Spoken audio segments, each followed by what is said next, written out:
আলিপুরদুয়ার জেলার বীরপাড়া দলগাঁও এবং মুজরাই রেল স্টেশনের মাঝামাঝি এলাকায় রবিবার রাত 10:15 নাগাদ পুরী কামাখ্যা এক্সপ্রেসের ধাক্কায় মৃত্যু হয় দীপক শাহ নামে 45 বছর বয়সী এক ব্যক্তির।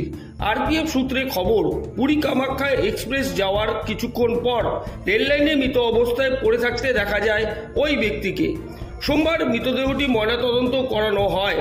কিভাবে দুর্ঘটনাটি ঘটেছে তা জানতে তদন্ত শুরু করা হয়েছে বলে সোমবার সন্ধ্যা 7টা নাগাদ জানান আরপিএফের হাসিমারার ওসি রুনু বর্মন।